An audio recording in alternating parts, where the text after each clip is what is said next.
Good morning. We will be graced by prayers this morning by the Honorable Deputy Premier. Let us pray. Almighty God, from whom all wisdom and power are derived, we beseech thee so to direct and prosper the deliberations of the Parliament now assembled, that all things may be ordered upon the best and surest foundations for the glory of thy name and for the safety, honour, and welfare of the people of these islands. Bless our sovereign, King Charles III, William, Prince of Wales, and all the royal family. Give grace to all who exercise authority in our Commonwealth, that peace and happiness, truth and justice, religion and piety may be established among us. Especially we pray for the Governor of our islands, the Premier, the Speaker of Parliament, the Leader of the Opposition, Ministers of Cabinet, and ex-official members, members of our Parliament, the Chief Justice, and members of the Judiciary, that we may be enabled faithfully to perform the responsible duties of our high office. All this we ask for thy great name's sake. Let us say the Lord's Prayer together. Our Father, who art in heaven, hallowed be thy name. Thy kingdom come, thy will be done on earth as it is in heaven. Give us this day our daily bread, and forgive us our trespasses, as we forgive those who trespass against us. Lead us not into temptation, but deliver us from evil. For thine is the kingdom, the power, and the glory, forever and ever. Amen. The Lord bless us and keep us. The Lord make his face shine upon us and be gracious unto us. The Lord lift up the light of his countenance upon us and give us peace, now and always. Amen. Please be seated. Proceedings are now resumed.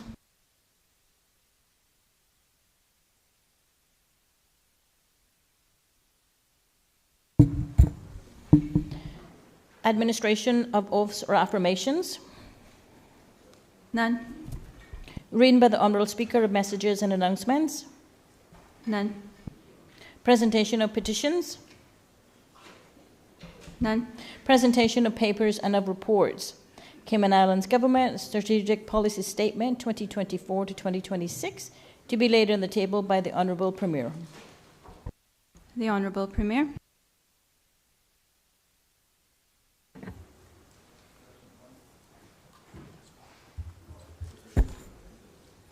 Thank you, Madam Speaker, and good morning to all colleagues. Madam Speaker, I, on behalf of the government, I beg to lay on the table of this Honourable House the Strategic Policy Statement, otherwise known as the SPS, for the 2024 to 2026 financial years.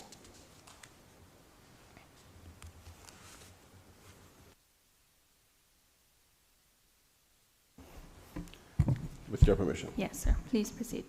Thank you. Would the Honourable Premier like to speak thereto? Thank you, Madam Speaker.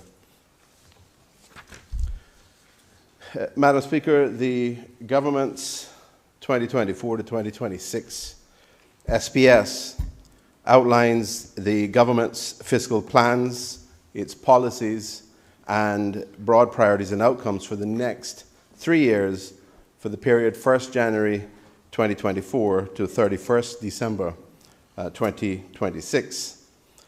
This SPS will also guide the development of the detailed budget for the next budget period, which will cover the years 2024 and 2025. That budget, Madam Speaker, will be brought to this Honourable House in the latter part of this year. Madam Speaker, this SPS is the second produced by this administration, and it accords with the principles of responsible financial management, and the terms of the framework of fiscal responsibility. In both cases, Madam Speaker, we refer to those initial principles as the principles and the framework for fiscal responsibility as the FFR provisions. Both as set out in the Public Management and Finance Act. Madam Speaker, the SPS also reflects this government's continued commitment to fiscal prudence while creating an environment for economic growth and PAC governance. Madam Speaker, governance, from our perspective, remains people-driven, accountable, competent, and transparent. Madam Speaker, this SPS is built on this government's policies, initiatives, and priorities that are for the benefit of our people and the improvement of their quality of life. Madam Speaker, the PAC government, during its midterm evaluation, has refocused its efforts into 5 succinct and impactful broad outcomes. Over the next 2 years, this government will direct its efforts to, first, improving quality of life, second, enhancing competitiveness while meeting international standards, third, future-proofing, fourth, modernizing government, and fifth, protecting and promoting Caymanian culture, heritage, and identity. Madam Speaker, over the next 3 financial years, the Economics and Statistics Office has advised that rising global uncertainties, such as geopolitical tensions, which we're all familiar with, and continued fears of a looming recession, underpin the forecast for tempered growth over the medium term. Accordingly, growth over the SPS period is forecast to be 1.6% in 2024 and an average of 2.1% for both 2025 and 2026. Growth in the domestic economy is expected to remain strong at around 2.3% for 2023. Madam Speaker, the government's policy to prioritize the integration of Caymanians into the workforce and enhancing training and mentorship should result in an unemployment rate of 2.2% in 2023 and an expected average of 2.5% annually between 2024 and 2026. Madam Speaker, the Consumer Price Index, or CPI, which measures the change in retail prices, is expected to increase by 5.2% in 2023, by 2.5% in 2024, and 2.4% in 2025, followed by 2% in 2026. So, Madam Speaker, this reflects a declining impact of inflation over that period. Madam Speaker, the government remains committed to maintaining fiscal prudency and expects to be in full compliance with the principles and the FFR throughout the SPS period of 2024 to 2026. Madam Speaker, I now highlight the financial forecasts that are contained in the SPS document, which I have just tabled. Madam Speaker, this SPS, firstly, does not contain any new fees or taxes levied on the general public, nor on business entities. Growth in revenue is in line with expected growth in the world economy. Madam Speaker,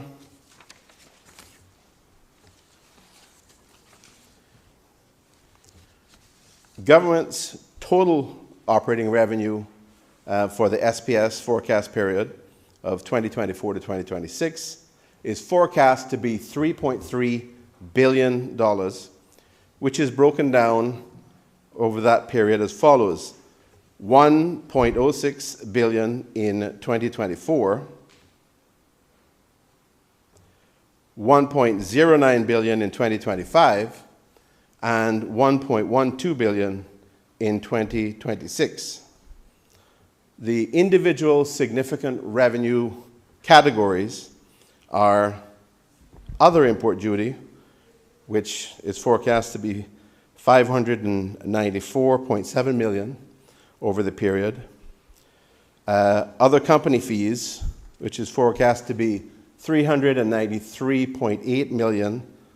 Sorry, yes, correct. $393.8 million over the forecast period. Partnership fees are forecast to be $229.1 million over the forecast period. Stamp duty on property transfers, $202.6 million over the forecast period. Private fund fees, $201.6 million over the forecast period. Mutual fund administrators' license fees, $166.4 million over the forecast period. And tourist accommodation charges of $136.4 million over that period, Madam Speaker. Madam Speaker, government's total operating expenditure for the SPS forecast period is projected to be $3 billion, allocated across the period as follows. In 2024, $982.9 million. In 2025, $990.9 million. And in 2026, $1.02 billion. Madam Speaker, operating expenditures are expected to increase modestly to fund a number of new government initiatives in improving education, maintaining our market share in tourism, funding tertiary health care at local and overseas institutions, commencing full operations of the long-term mental health facility, which is now called Ponciana, and to start the operations of the Integrated Solid Waste Management, or REGEN facility, probably around mid-2026, amongst others, Madam Speaker. Madam Speaker, capital investment forecast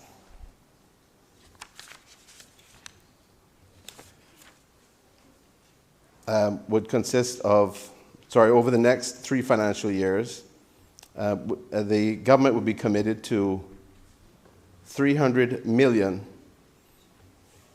in planned capital investments and capital expenditures. Capital investments into ministries of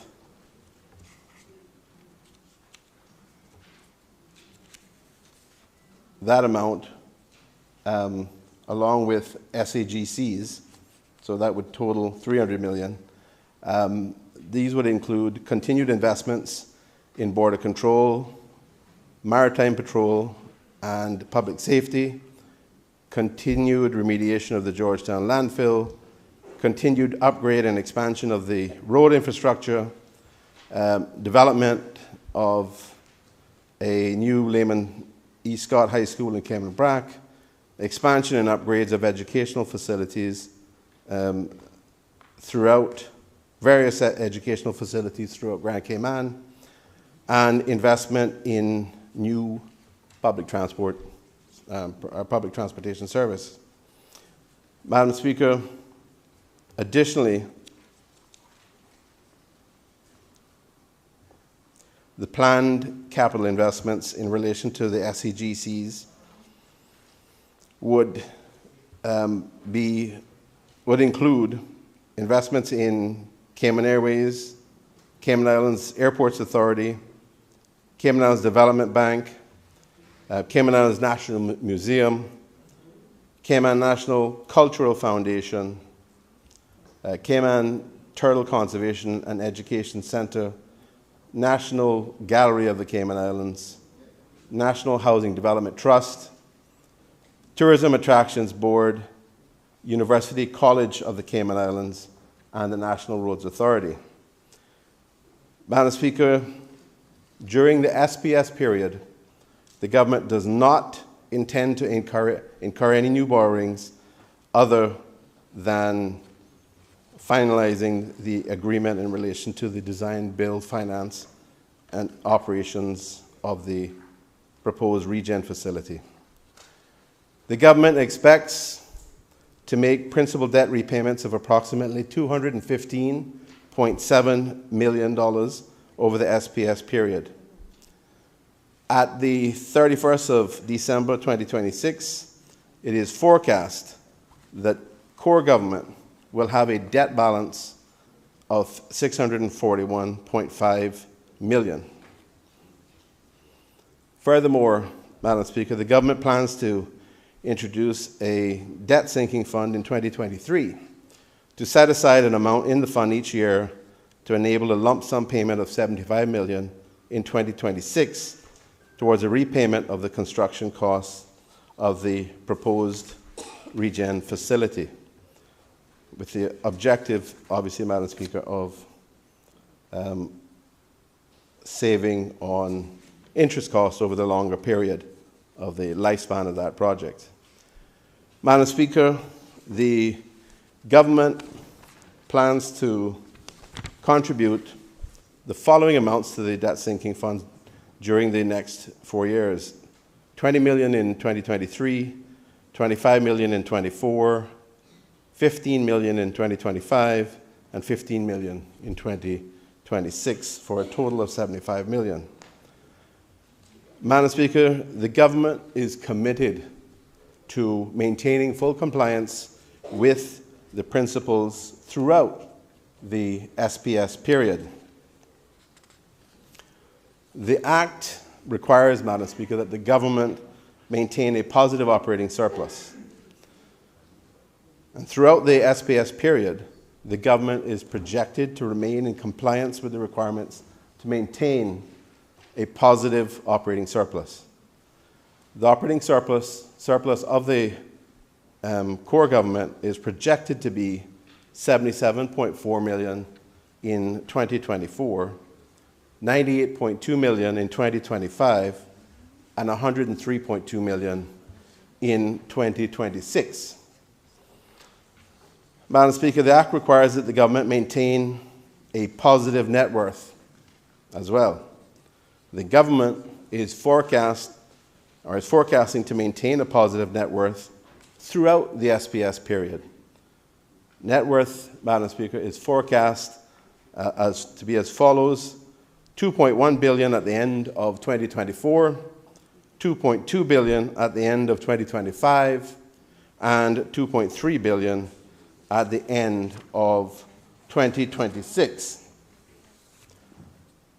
Madam Speaker, it is also a requirement of the Act that the entire public sector debt servicing costs, which consists of both interest payments and principal repayments, measured annually, do not exceed 10% of core government's revenues at that point. Madam Speaker, the government is forecast to remain compliant throughout the SPS forecast period with a debt service or servicing ratio for each of those years as follows: 9.5% in 2024, 8.2% in 2025, and 9.9% in 2026. Madam Speaker, there is also a requirement that the government's net debt should not exceed 80% of government's operating revenues. Madam Speaker, net debt is calculated as the total amount of outstanding core government debt plus the risk-weighted debt of statutory authorities and government companies less the liquid assets of government.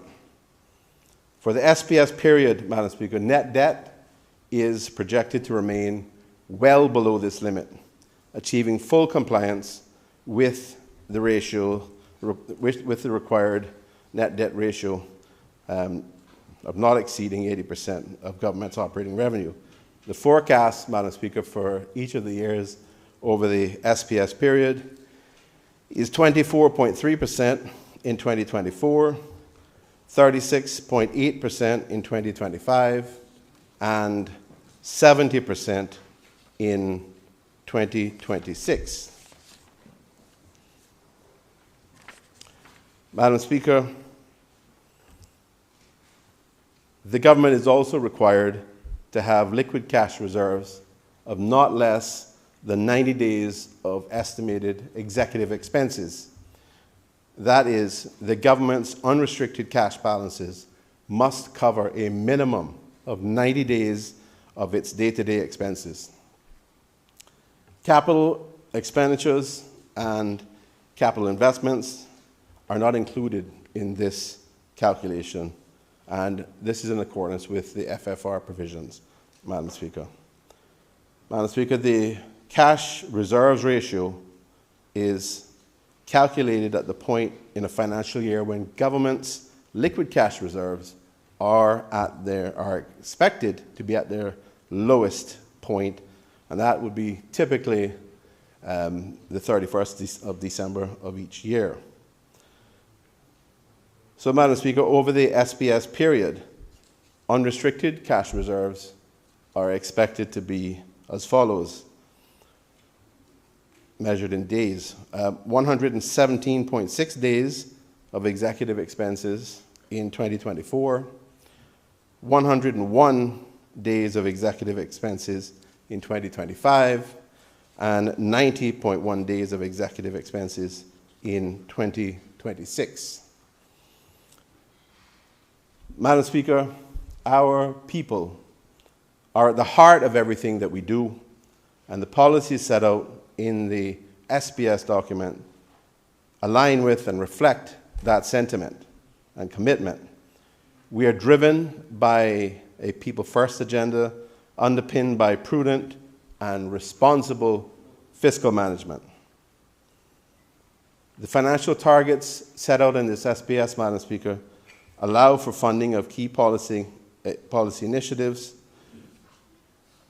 including improving and strengthening education programs from early childhood to tertiary level, expanding and modernizing healthcare and wellness, increasing the safety and security of our citizens, investing in upgrades to our infrastructure, which would include roads, obviously, Madam Speaker, supporting the financial services, tourism, and other emerging industry sectors, and investments in sustainable development, Madam Speaker.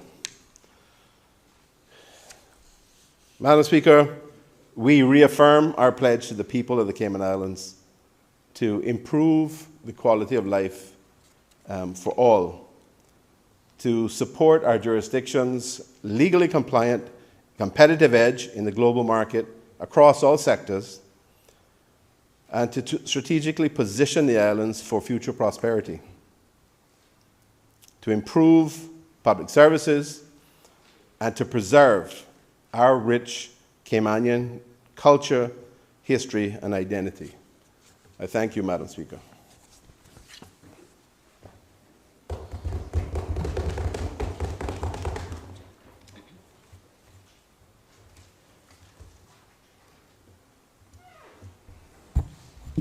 Questions to honourable ministers and members of the Cabinet? None. Statements by honourable ministers and members of the Cabinet? None. Personal explanations? I have given leave to the elected member for West Bay West to give a personal explanation.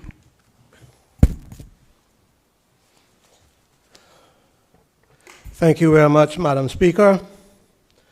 Madam Speaker, I rise to make some personal explanations on a matter that was put in the public domain by the Leader of the Opposition, and I think warrants me standing on my feet in this House to reply, since it pertains to the work of this Honorable House and one of its most important committees, that is the Standing Public Accounts Committee. Madam Speaker, I am old enough and has given enough credible service for more than half of my life for the betterment of the people of these islands. And so, Madam Speaker, I have learned not to respond to non-credible people, but I do so now in defense of myself, not because I see credibility from whence the criticism cometh, but because some matters warrants my response. Madam Speaker, I have served several times on the PAC of this Honorable House, and this country has benefited from our work. In my time of being a member of the PAC, I even had the privilege to understand that when government gave an accounting firm a job, a contract, for them to perform, and that confidential document that is done is given out to a political group, and they use it, and the responsible person is elected, that political machination is an abuse of public funds. I've learned that. Not hear much about it.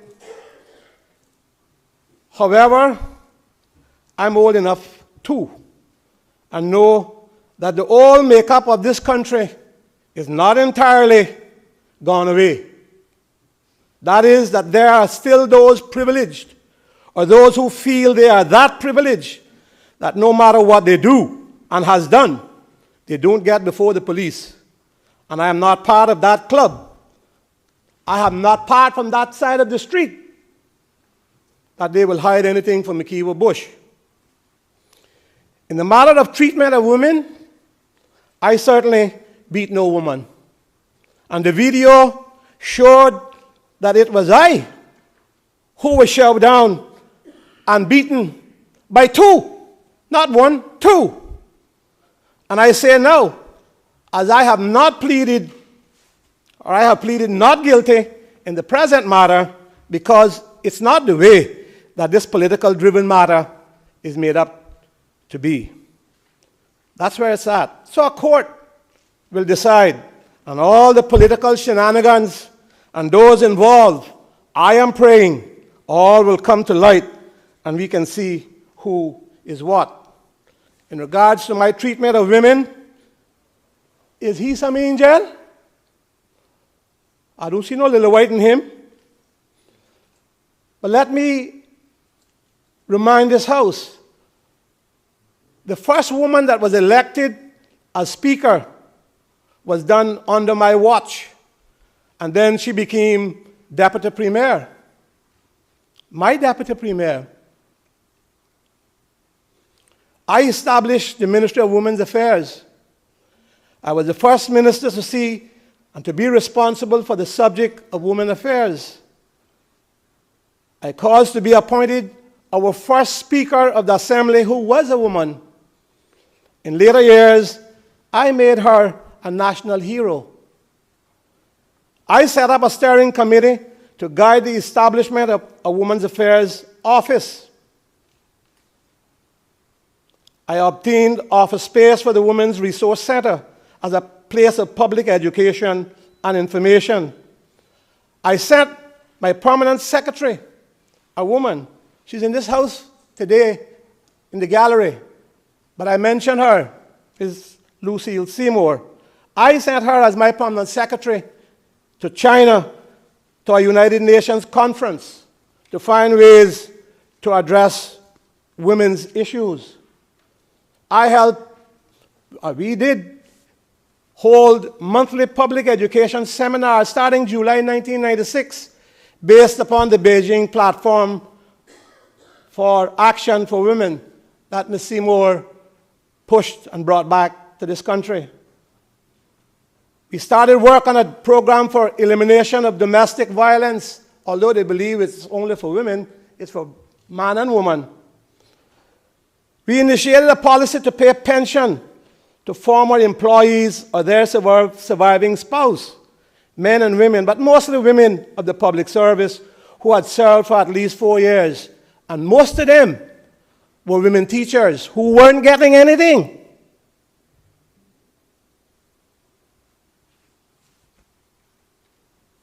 We made specific benefits for women in the labor law, something that the masters and servants law was so much against. And we know who were the masters and servants in this country, in this Georgetown. We know. But I had that fight, and I took it on. And the women are better off today in this country because of what I did when I sat in that seat over there as a private member, and it could only get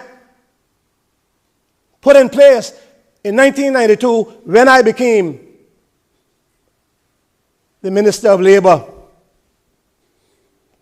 Well, 92.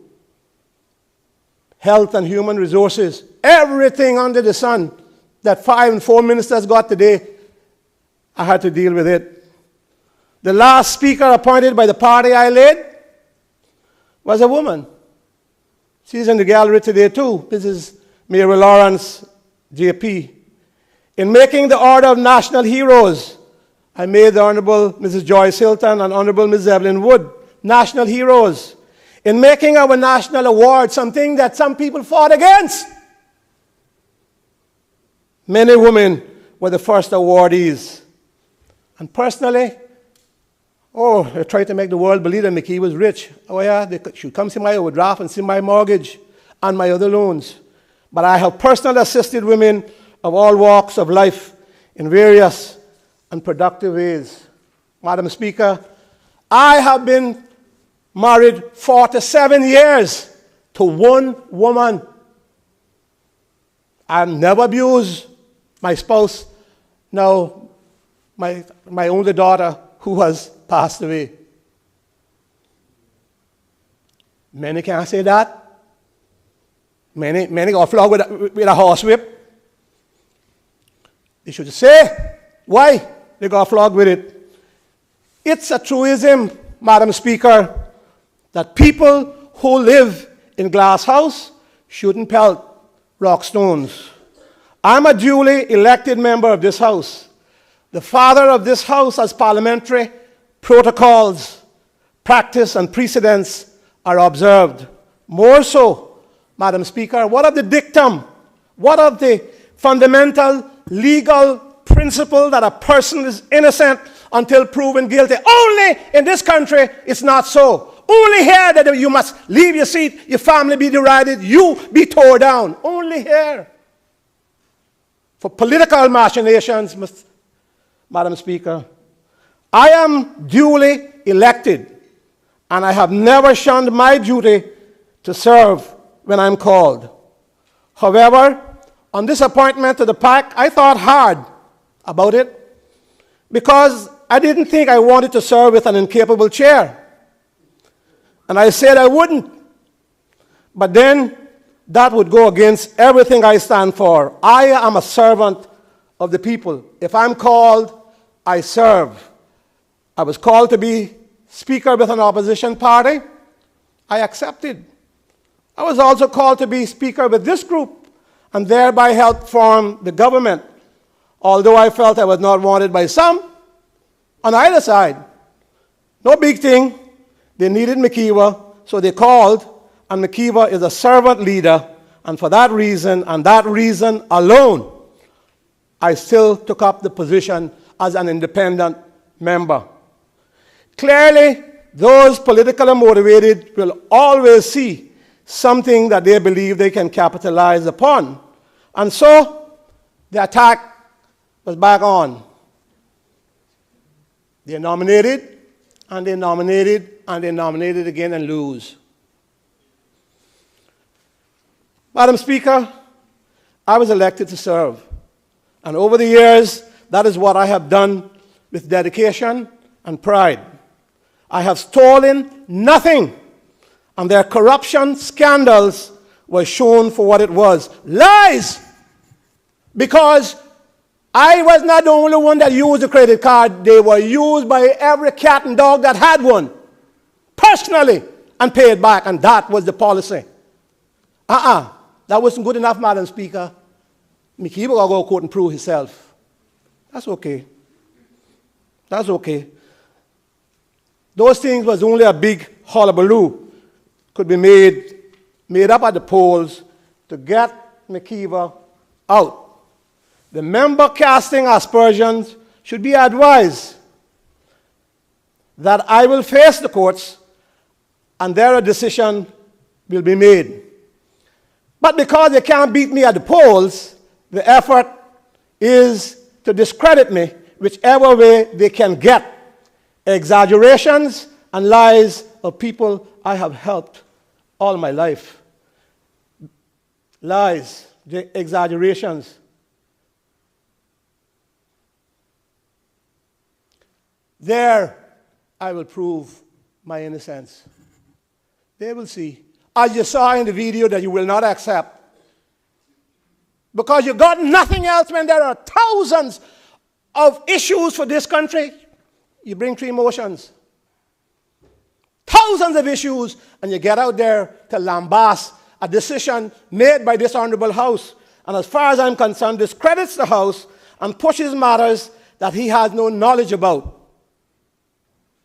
That the House is supporting some kind of criminality or such awful findings that no other member has ever done or been accused of. Oh yeah? Which world is he living in?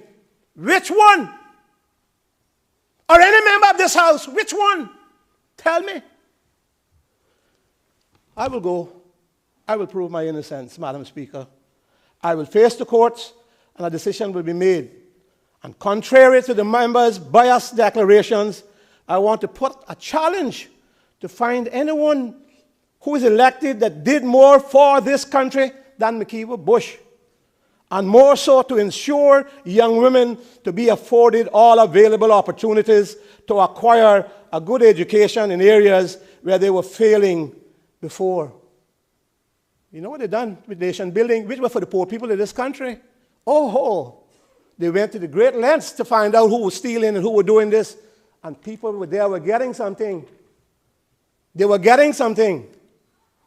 Madam Speaker, my appointment to the PAC is legitimate and appropriate and goes with my experience and knowledge of the workings of government and of this honorable House.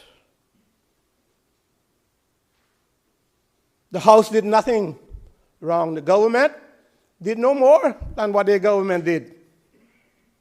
I am not a member of the pact. I'm an independent member.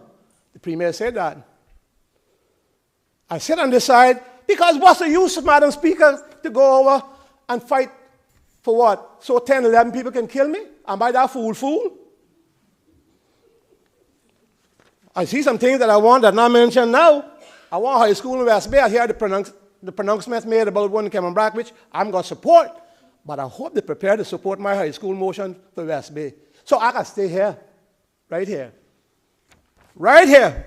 So, Madam Speaker, as I said, I'm old enough and been here long enough to ignore persons who have no credibility in anything but bring in motion that he himself vote against. Can you imagine? Second motion and voting against it.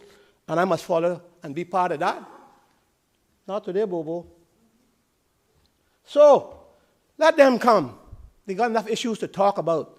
Leave the things that are before the court, and let the court prove it. Let those that make those kind of accusations and exaggerations, let the videos prove otherwise. Let it prove otherwise. He should be ashamed of himself. As I said, I've been married 47 years. I haven't abused anybody. And my wife did never beat me with a horsewhip. Thank you, Madam Speaker.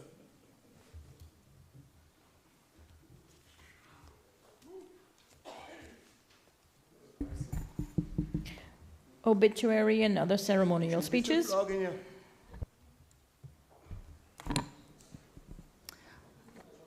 Members, I would like to just speak briefly on the untimely or sudden passing of our former youth parliamentarian who died suddenly yesterday, Mr. Kieran Watler. Mr. Kieran served the Cayman Islands Youth Parliament for 2 years, in the 7th session in 2014, and then again later in the 8th session in 2015. In both of these sessions, Kieran was the Sergeant of Arms. And so I felt that it would have been remiss for me not to pause today to offer condolences on behalf of the Parliament, the clerk who has worked closely with the young people from Youth Parliament, the former chair of the Youth Parliament Committee. And I would like to take this time to offer condolences to Kieran's mother, Miss Jessie, and his father, Mr. Kirk. May his soul rest in peace. I'm not sure if any other members would wish to speak on Kieran. I have one more obituary that I'd like to raise, but maybe we could just keep it with the individuals. Is there anyone else who wanted to speak in relation to Mr. Watler?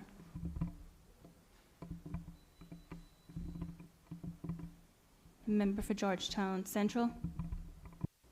Thank you, Madam Speaker. I just want to, on behalf of the park administration, give our sympathies to the family as well.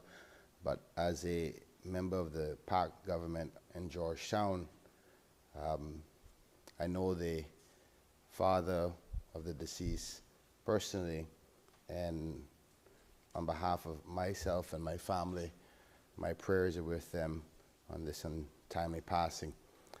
But more importantly, on behalf of the whole government, our prayers are with the family. Member for West Bay West. Madam Speaker, thank you for raising our attention to that death of that young man, unfortunately. In our district, Madam Speaker, you would know, as with other members of West Bay, that we have lost several very upstanding citizens in our community in the last several months. But I want to make mention of this last death of Mr. Rudolph Powery, who himself was a dedicated environmentalist, but he was a sensible environmentalist. But Rudy was also a great ambassador for this country in the tourism sector and in the public transport operations of the country.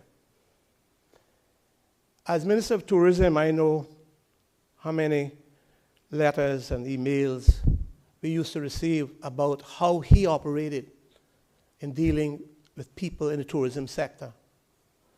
The kind of person, how informative he was. As a gentleman, how well he took care of his passengers. He passed away to me suddenly, and so I want to place on record our condolences to Ms. Elvia, his wife, and their children, some of whom are public servants working for the government and doing a good job.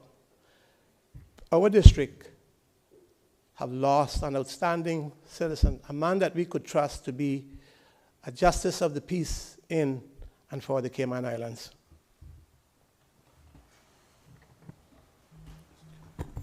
Member for Georgetown South. Thank you, Madam Speaker. I too would like to rise and offer my condolences and that of my opposition, official opposition to the family of Kieran. I went to visit them yesterday, his grandmother and his father, and they're all very devastated by the shocking news of his tragic death. So, and his mother is actually in the district Georgetown West. That's where his mom resides. So on behalf of all of us out here, the opposition, official opposition, I would like to extend my sincere and heartfelt condolences to all of Kieran's family. Thank you. Thank you. Member for East End. Madam Speaker, thank you.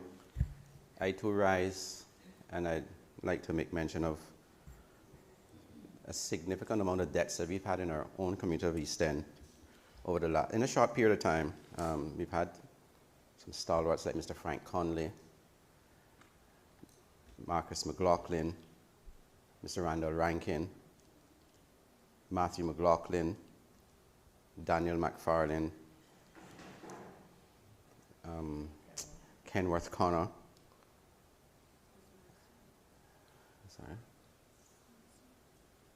Marcia, and Miss Sybil Jackson, all stalwart members of our community. Our community is in mourning, ma'am, because I can't ever remember going through a period like this. They say that the only certainty we have is death. But the uncertainty is when. And certainly, the when is what has caught us by surprise over the last 2 months. And Madam Speaker, I want to publicly take this opportunity to offer condolences to all those families on behalf of myself, but also on behalf of the government. And I'm sure the opposition won't mind me saying the rest of the House as well too. Madam Speaker, thank you. Thank you.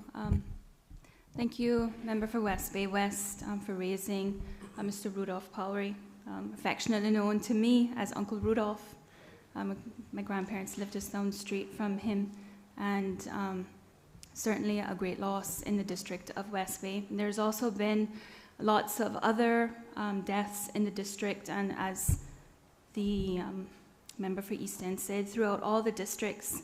I also just want to publicly offer, again, condolences to the family of the late Jean Thompson, who has made significant contributions to the advancement of healthcare in the Cayman Islands. As we all know, the establishment of Health City, and more recently, the facility that just opened in March.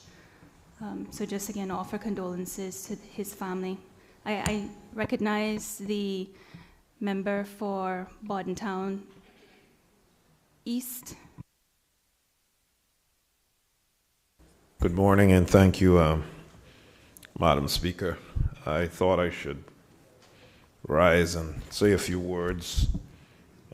There's a wave of sadness in this country, and I wanted to mention by name the family of Kirk Watler, who's a friend of mine. I know him well. We worked at the airport for many, many years. Met at Rum Point for boating many times. And also the family of Jeffrey Wood, who passed away suddenly. Bordentowners, and a great family in faith. And I want to send them some words of comfort. Also my good friend, James Thompson. Also the family of Rudolph Powery, who is also friends of hers. And all the other families in mourning, my public condolences from Bordentown East, from the Bordentown East community.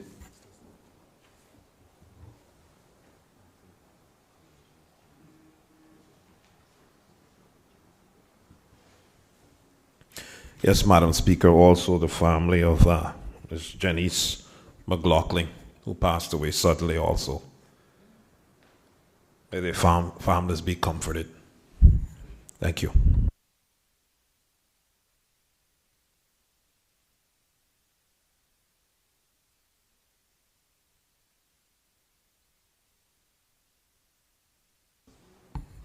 Honourable Premier. Thank you, Madam Speaker. Madam Speaker, I just wanted to rise to join with all of the members who have expressed condolences to the families of those of our people who are going through grief at this time. It is certainly a pain that too many of us know and have experienced firsthand. Madam Speaker, I thought I would rise as well to express condolences to the family of one of my constituents who recently passed, and that is Mr. William Watler, or more affectionately known as Bill, sometimes Billy. He passed on April 3rd, I think, or April 9th, sorry. Madam Speaker, I want to join in confirming and sort of restating publicly condolences to his family, to his wife, Miss Darine, and to his two lovely daughters, Jeanette and Kristen. Madam Speaker, he was a well-known man, served his country and worked at the airport. I think he worked for a national airline for a long time, so he certainly served his country well. He was also the son, importantly, of Mr. Desmond Watler, one of our national heroes. So I think it's appropriate, certainly, to make note of that. Thank you for the opportunity, Madam Speaker.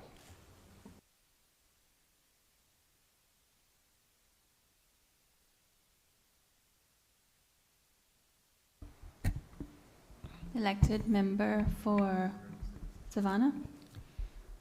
Thank you, Madam Speaker. I just rise to send and offer up heartfelt condolences from my people of Savannah and the people of Newlands on behalf of the late Miss Rena Alexander, who was 106 years old. She passed away just a few days ago, and send out heartfelt condolences to her family. Also to the family of Jeffrey Woods. Jeffrey was a dear, dear friend, and he left us a little bit too soon. So all those who have passed recently, heartfelt condolences from my people and myself. Thank you, Madam Speaker.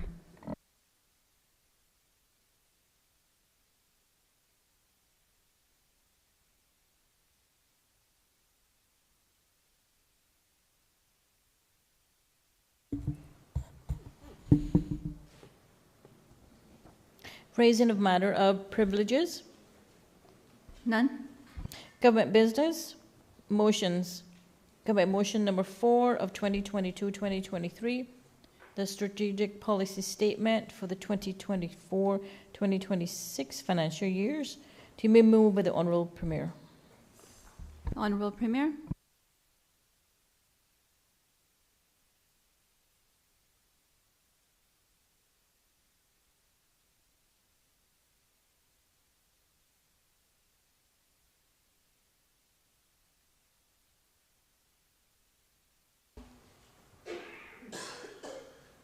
Madam Speaker, thank you very much. Madam Speaker, I begged to move government motion number 4 of 2022-2023, which is captioned the strategic policy statement for the 2024 to 2026 financial years. And with your permission, Madam Speaker, I will read the motion. Thank you. Madam Speaker, whereas Section 23(1) of the Public Management and Finance Act 2020 revision states that the strategic policy statement for the next budget period shall be presented to the Parliament by a member of the Cabinet appointed by the Cabinet to do so on behalf of the Cabinet not later than 1st May, immediately prior to each budget period, for approval within 2 months. And whereas the next budget period is with respect to the 2024 and 2025 financial years. And whereas the strategic policy statement tabled during this April 2023 meeting of the Parliament satisfies the legal requirement to encompass a 3-year time frame, and presently this time frame involves the 2024 to 2026 financial years. And be it now resolved that the Parliament approves the policy priorities, aggregate financial targets, and financial allocations set out in the 2024 to 2026 strategic policy statement as the indicative parameters on which the 2024 and 2025 budget will be formulated. Madam Speaker, I will await your invitation to speak further on the motion. Thank you. Yes, sir. The motion has been moved and is now open for debate.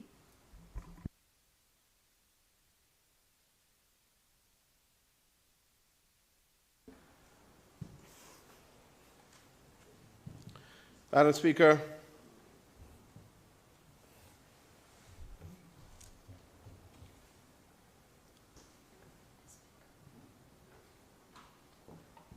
thank you.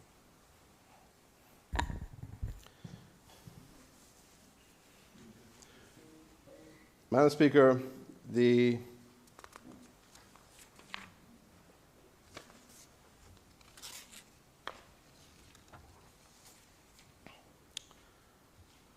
motion, or this motion, seeks the approval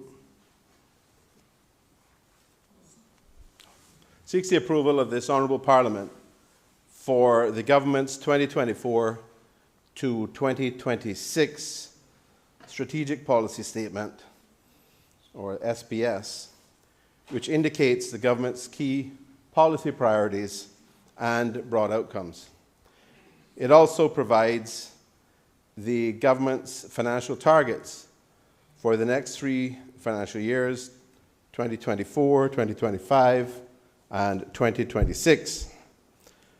These financial targets, Madam Speaker, will form the foundation on which the full year budgets for the period 2024 and 2025 will be developed. The SPS, Madam Speaker, has been prepared in full accordance with the Public Management and Finance Act, and it is in compliance with the framework for fiscal responsibility that was agreed with the United Kingdom government in 2011. Madam Speaker, the SPS is a high-level document whose main objective is to enlist enlighten the general public and business entities of the broad budgetary policies that the government will consider when preparing its detailed 2024 and 2025 period budget. The SPS does not provide the same level of detail, of course, as that found in annual budget documents, or the 2-year period budget documents. And the SPS will be utilized as a medium-term planning tool in contrast with the annual budget documents for the periods which contain extensive detail, as we know. Madam Speaker, in summary, the government seeks to achieve the following broad outcomes with its financial interventions. Firstly, broad outcome number 1, that is improved quality of life for Caymanians. Broad outcome number 2, enhancing competitiveness while meeting international standards. Broad outcome number 3, future-proofing to increase resiliency. Broad outcome number 4, modernizing government and improving public sector performance. Broad outcome number 5, project and promote Caymanian culture, heritage, and identity. Madam Speaker, serving as an elected representative of the people is a privilege. It is not a right. It is about service, and it is about making the lives of our people better. When we chose to form a government, we agreed to hold ourselves to 4 overriding principles.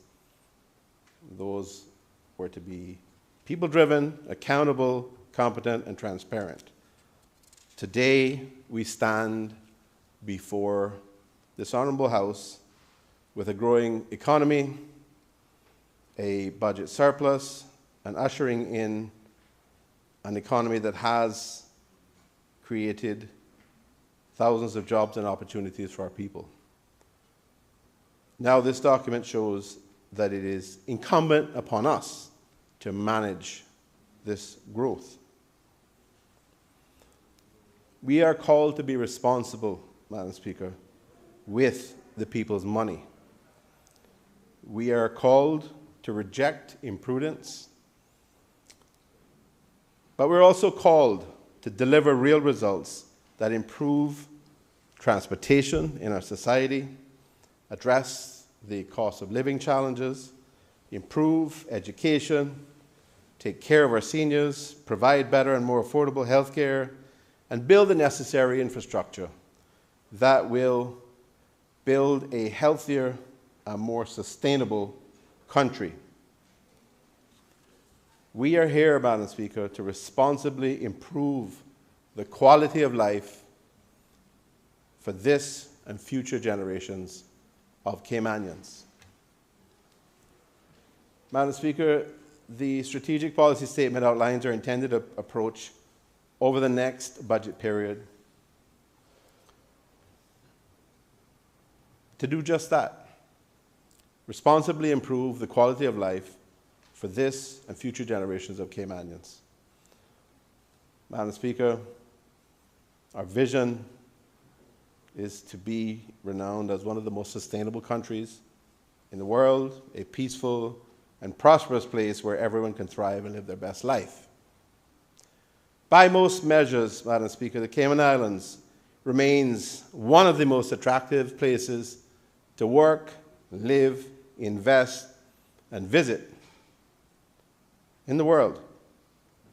Madam Speaker, our economic growth, measured as a percentage of, or measured by GDP growth, was 3% in 2022 and 4% in 2021. And of course, we had the very difficult year of 2020, in which the economy contracted by 5.1%. Madam Speaker, our economy has created more than 8,900 jobs relative to the pre-pandemic period of 2019. When compared to the low of 2020, the economy has added over 14,700 jobs. Madam Speaker, the unemployment rate for Caymanians is at a record low of 3.6% when last measured. Madam Speaker, our real GDP per capita in 2022 was estimated at US $70,790. Higher, Madam Speaker, than the United States and many other advanced economies. So while, Madam Speaker, our economic success is clear, what's important to remember, as former UK Prime Minister Tony Blair once said, real progress cannot be measured by money alone. we must ensure that economic growth contributes to our quality of life rather than degrading it. Madam Speaker, we can measure success by many metrics. But one of our objectives in this government was to use a balanced approach to measure success, to ensure our success is in fact making the lives of our citizens better, and to find ways to measure that quality of life that Tony Blair was talking about. Madam Speaker, it is clear since taking office in 2021 that this government sought to do things a bit differently. First and foremost, we put the most important aspect of our country, our people, at the epicenter of all that we do. I use the word epicenter intentionally here, Madam Speaker. It's not sufficient to say that we put people first. Instead, all that we do and all that we strive for emanates from the need or needs and wishes of our people.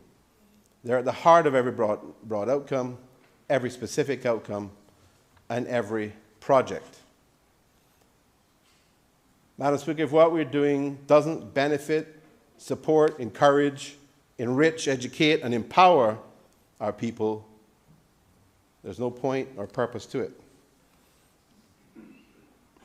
The 5 new broad outcomes present our overarching aims for the future of our islands. Drawing directly from our vision and commitment to the Cayman Islands, I will highlight again those outcomes. That is, firstly, improve quality of life for Caymanians. Secondly, enhancing competitiveness while meeting international standards. Third, future-proofing to increase resiliency. Fourth, modernizing government and improving public sector performance. And fifth, protect and promote Caymanian culture, heritage, and identity. Madam Speaker, these outcomes all encompass all aspects of life and living in the islands, from enhancing the basic elements of the human condition, including housing, health, and education, to maintaining our main industries' relevance in the global arena, developing as a jurisdiction structured for future growth and sustainability, maintaining a stable, efficient, and transparent government, and championing the vital importance of retaining our Caymanian culture, heritage, and identity. Madam Speaker, it is important to clarify that the previous 10 broad outcomes which have been set out in this government's first SPS, introduced in 2021, are still vitally important, and have been retained as specific outcomes under the umbrella of the 5 new broad outcomes. Madam Speaker, in taking a more holistic approach and by communicating our desired outcomes more clearly, we hope that everyone in the Cayman Islands will better understand what the government is trying to achieve on their behalf.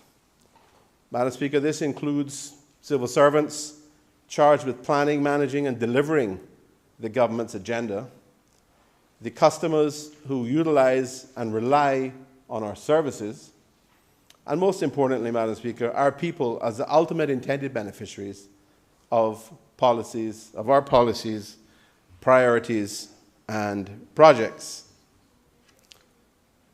We are focusing on key areas that will make the most positive impact to the lives of Caymanians and ultimately build a stronger and more resilient economy. Madam Speaker, we have balanced our priority spending with the country's requirement to maintain fiscal responsibility. Indeed, our policies over the first half of this administration have seen an adherence to fiscal prudence, to the principles of responsible financial management and compliance with the framework for fiscal responsibility as set out in the PMFA. However, Madam Speaker, as important as fiscal responsibility is, it is not the only reason why we're here. Beyond dollars and cents, Madam Speaker, lie the heartbeats and souls relying on us, their government, to craft and put into practice policies and programs that will ensure future prosperity and growth. Madam Speaker, we are first and foremost in these seats of responsibility as the government through the mandate of the people of these islands, our Caymanian people, Madam Speaker. We're here to serve them. We're here to further their hopes and dreams and wishes, and to build not only for today, but also, Madam Speaker, for tomorrow. This midterm SPS, Madam Speaker, is this PAC government's plan to address the country's immediate economic, social, and environmental needs, and to position its people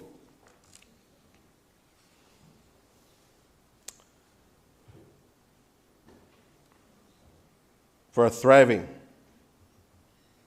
and sustainable, strong future, Madam Speaker. To provide the public with a clearer understanding of the terms used in the SPS, I'd like to provide a few definitions. A broad outcome is a state or condition or set of circumstances which the government sets out to realize and achieve, while a specific outcome is a measurable or observable objective state, condition, set of circumstances or results which are necessary or beneficial to achieving the broad outcomes. Also, for greater clarity and understanding, Madam Speaker, I'd like to give some more details in relation to these 5 broad outcomes that we have set out in this 2024 to 2026 SPS. I'd like to demonstrate what each one represents, why it matters, and how it benefits the people of the Cayman Islands. Madam Speaker, under the umbrella of improving quality of life, the government's, or this PAC administration's, first commitment, as noted, is to being people-driven, which means that our people are at the heart of everything we do. Whatever we do, our policies, initiatives, must be for the benefit of our people.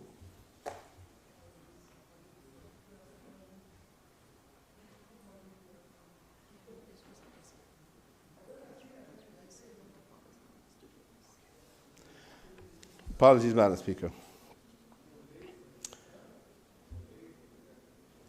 Quality of life, Madam Speaker, is defined by the World Health Organization as an individual's perception of their position in life in the context of the culture and value systems in which they live, and in relation to their goals, expectations, standards, and concerns. Aspects of a person's quality of life, Madam Speaker, include wealth, employment, the environment, health, education, religious beliefs, safety, and more.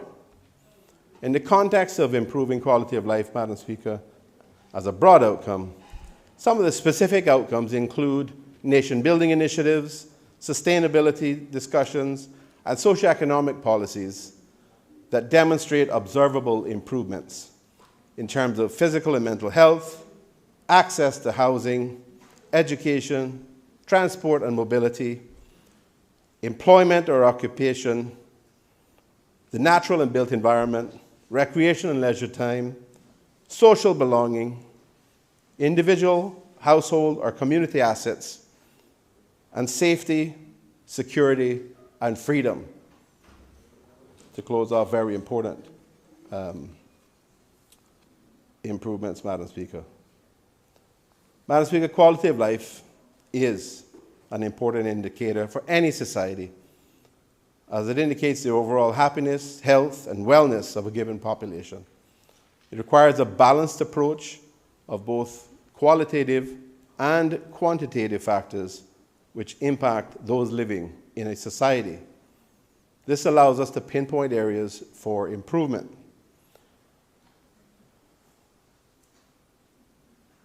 One current topical example, Madam Speaker, would be rush hour traffic congestion. That's a present day local example of why improving quality of life is important. Madam Speaker, yes, Caymanians are relatively well off in most cases, not all, clearly. But they're enough to afford to buy a car, there's low unemployment, there is economic growth indicated by GDP. These are all indicators of a strong and growing economy. But Madam Speaker, being able to afford a car to improve their overall quality of life, if they have to sit in that car for several hours each day traveling to and from work, defeats the purpose. So there are several factors at play when evaluating quality of life. Therefore, a holistic approach, Madam Speaker, is required that takes in all aspects of living into account, and the strategic deployment of government's resources is needed if we are to make real and meaningful changes. The specific outcomes and priority projects in this key area represent this PAC government's commitment to improving the quality of life of our people. Madam Speaker, one of the key specific outcomes in achieving the improved quality of life is also in the area of employment, where our objective is increasing social justice in the workforce.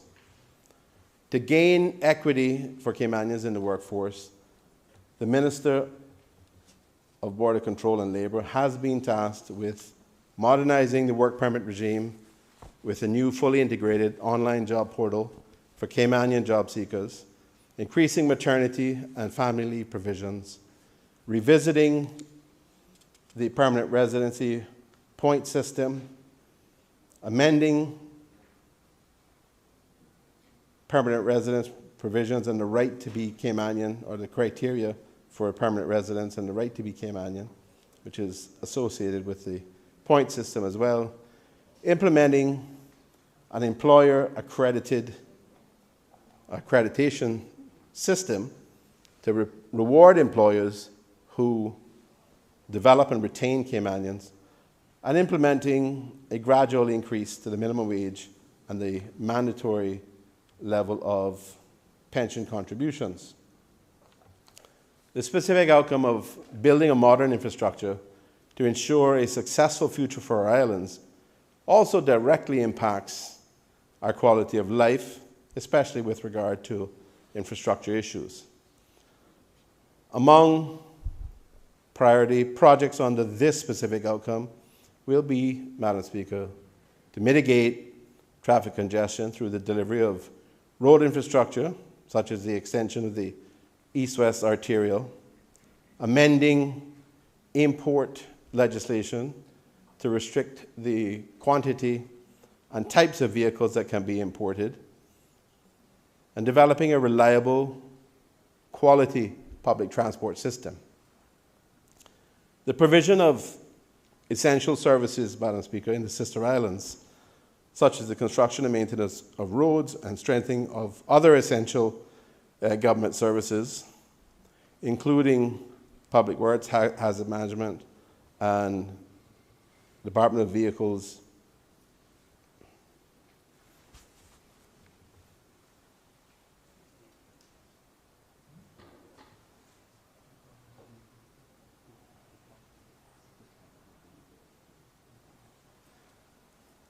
Sorry, Madam Speaker, and Department of Vehicle and Equipment Servicing also falls under this area.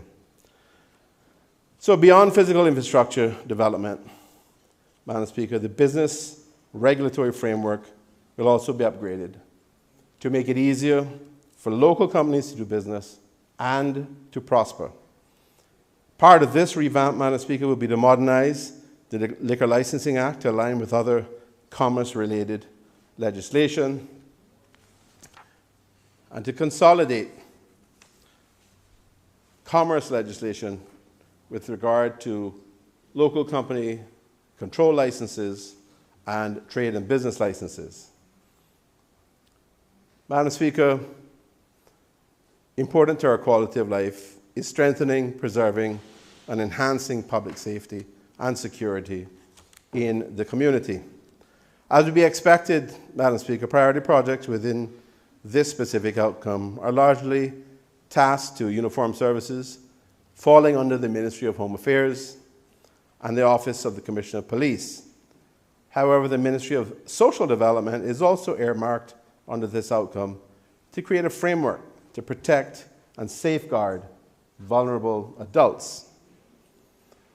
Madam Speaker, the Office of the Commissioner of Police is responsible for ensuring safety on Cayman's waters through maintaining a 24/7, 365 maritime patrol and response presence by the Cayman Islands Coast Guard around the islands to ensure timely maritime search and rescue response up to 100 nautical miles offshore our islands. Additionally, Madam Speaker, our maritime safety will be supported by the creation of vessel safety regulations focusing on vessel operator proficiency, the drafting and enactment of boating whilst impaired legislation, and legislation addressing antisocial behavior within specific maritime recreational areas or proximity of the island's coastlines. Madam Speaker, the fourth specific outcome aimed at improving Caymanians' quality of life is providing solutions to improve the well-being of our people so they can achieve their full potential.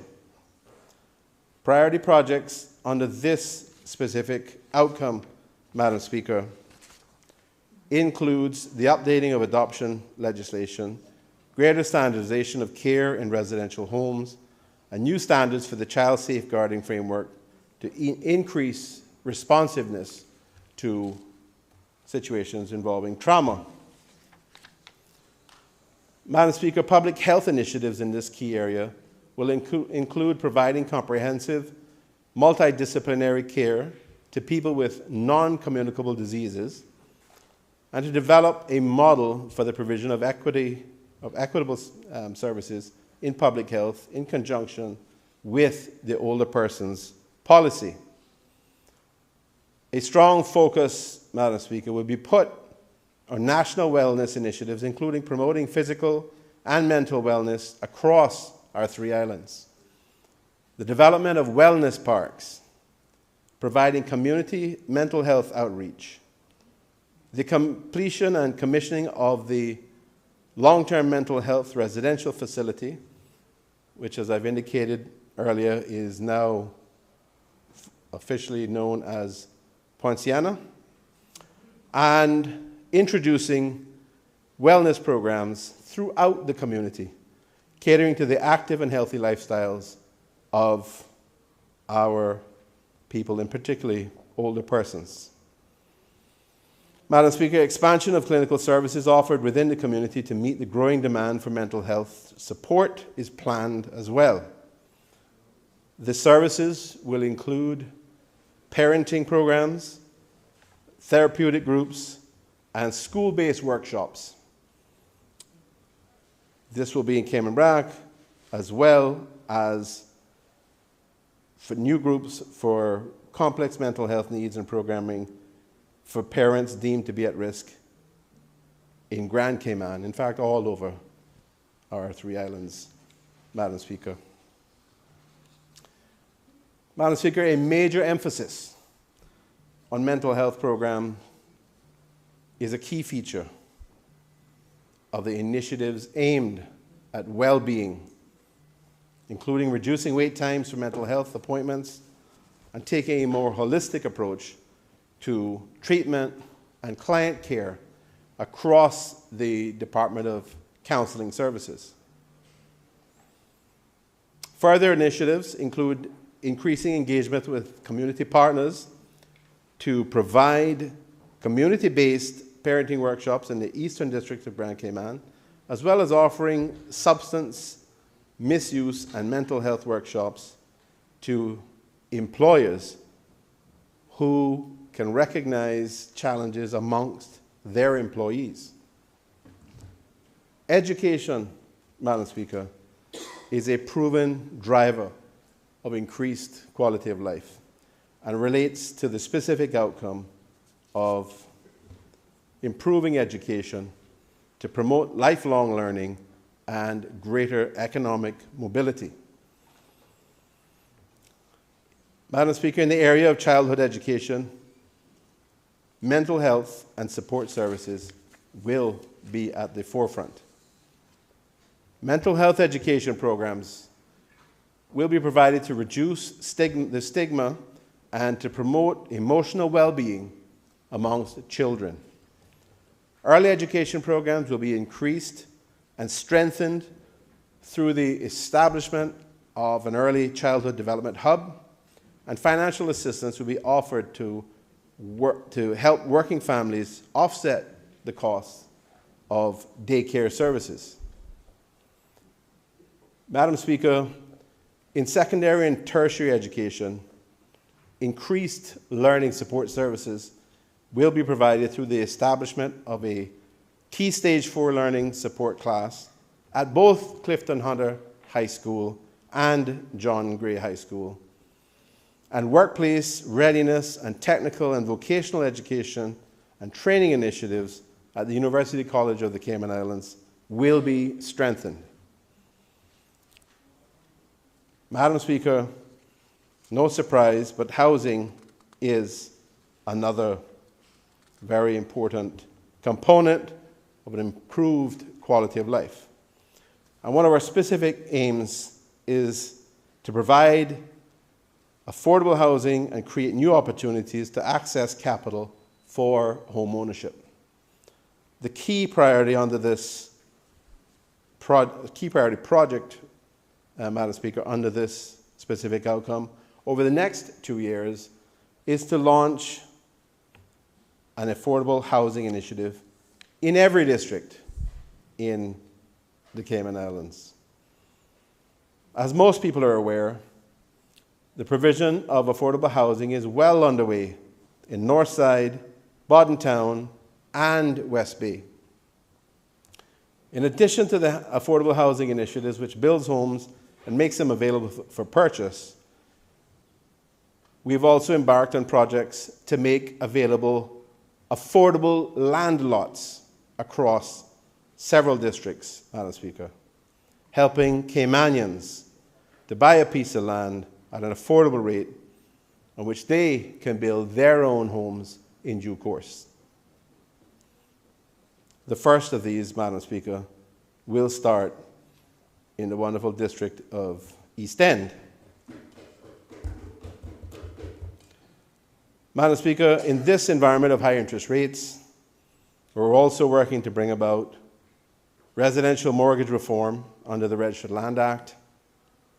And for those who rent, we're working to reform the Landlord and Tenancies Act to ensure a more level playing field for both tenants and landlords, and to introduce rights and protections for both parties. Madam Speaker, mitigating and ultimately solving the home ownership crisis for Caymanians has been of key importance to this government from day one. And we will continue, Madam Speaker, to keep that at the top of our list. Madam Speaker, a vital specific outcome is protecting the well-being of Cayman's youth so they can achieve their full potential. Key initiatives in this area, Madam Speaker, include implementing the Cayman Islands Child Safeguarding Board strategy and plan, researching gangs and gang culture in the Cayman Islands to support a targeted response, promoting active, healthy, physical, and mental well-being for the youth population, and providing opportunities for youth to voice concerns or speak on matters relating to them, inclusive, Madam Speaker, of those that may have disabilities. And finally, Madam Speaker, we plan to continue utilizing sports to enhance the lives of our people. And Madam Speaker, we have seen no better examples of Caymanians' opportunity and excellence in sports than we have seen recently, particularly with the Carifta Games. Madam Speaker, priority projects under this specific outcome are to encourage a culture of fitness in communities through public education campaigns, to promote gender equality in sports, to ensure proper lighting and security at all public sports facilities, and to establish public-private partnerships to increase the number of sporting facilities available throughout our islands.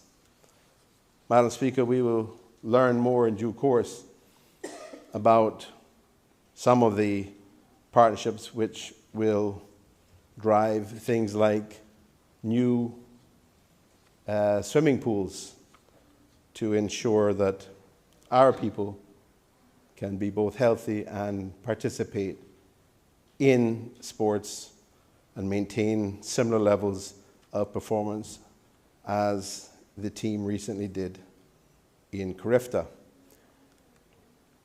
Madam Speaker, on the broad outcome to enhancing competitiveness while meeting international standards, this refers to the need to continuously improve our economic, social, environmental, and governance frameworks in order to ensure that Cayman Islands remains a viable and attractive place to conduct and operate business and maintain a legally compliant edge against our international competitors. Madam Speaker, this not only applies, obviously, to financial services. In which there is a global regulatory environment to contend. But it also, equally, Madam Speaker, applies to tourism, construction, technology, and other emerging industries. Madam Speaker, this government is committed to maintaining a private sector-driven economy. Our administration acknowledges the important role the private sector plays in generating the activity which produces the goods, services, and productivity required to have a healthy and vibrant economy. This, in turn, creates employment as well as the most significant percentage of government revenue. The revenue generated by a private sector-driven economy, Madam Speaker, is in turn utilized by the government to provide public services such as education, healthcare, financial assistance. It also funds investments in affordable housing and infrastructure projects such as roads. Madam Speaker, because the Cayman Islands is one of many places that businesses can choose to operate within, this means we are competing on a global stage every day. We're not only required to meet international standards, but we must also clearly demonstrate our advantage over other competing jurisdictions, whether it be to attract inward investment or to generate greater numbers of visitors to our shores. This means, Madam Speaker, that we must ensure that our public services, our regulatory regimes, and infrastructure meet international standards and support our island's positioning as one of the best places to live, visit, work, and invest in or conduct business. It is in the best interests of Caymanians and residents, Madam Speaker, other residents, to ensure that our business and commerce environment is in compliance with global standards. The Cayman Islands government, inclusive of local regulatory authorities, must continue to demonstrate leadership by engaging with international regulatory bodies, to be involved in the monitoring and setting of global compliance standards. And Madam Speaker, this will not only maintain the Cayman Islands' leadership position in terms of competitiveness, but it is vital for the health of our economy and our public sector. Madam Speaker, due to this commitment to enhancing competitiveness, it is our intent to improve several public services in areas including health, education, transport, and technology. Additionally, initiatives to strengthen the regulatory regimes governing our major industries and the creation of platforms for the growth of new industries are being pursued. Key, Madam Speaker, to achieving this outcome is increasing the positive sentiment and trust of the Cayman Islands as a global business jurisdiction. Madam Speaker, we also need to improve our tourism as an industry, product, and economic driver for our islands. Madam Speaker, in order to achieve this, the Minister for Tourism and Ports has a plan to promote and grow sports and event tourism, to expand into emerging and secondary tourism markets, to market to high net worth visitors, promote our sister islands in the area of tourism, and that is specifically, obviously, Cayman Brac and Little Cayman, to expand Cayman Airways routes,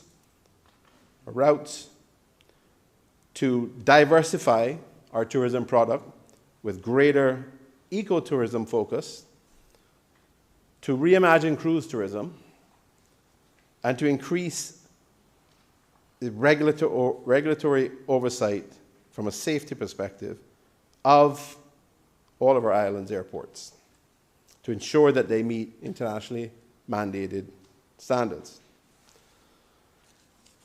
Also key to meeting international standards, Madam Speaker, is strengthening good governance for more effective government. Priority projects under this specific outcome are primarily related to international standards for the financial services industry, including achieving a positive assessment on the FATF fifth round review, achieving positive assessments on the OECD and Global Forum International Tax Cooperation reviews, improving oversight of the audit profession in accordance with trends in relevant international standards, and implementing proactive, sustainable, and effective financial services regulation to promote new financial services products and to enable the existing business models to continue to thrive and grow. And finally, Madam Speaker, as a jurisdiction, we must modernize business processes and enhance information technology platforms and infrastructure in order to stay apace with other markets. Strategic actions in this priority area, Madam Speaker, include to streamline the licensing framework for local businesses through the reform of the existing commerce framework, enhancing local intellectual property registration through enhancement of the legislative framework for registration and protection of intellectual property, and to conduct a technological position audit or review within the Cayman Islands Monetary Authority in order to develop and implement an action plan for the deployment of appropriate and identified technological tools to improve their efficiencies in the delivery of service.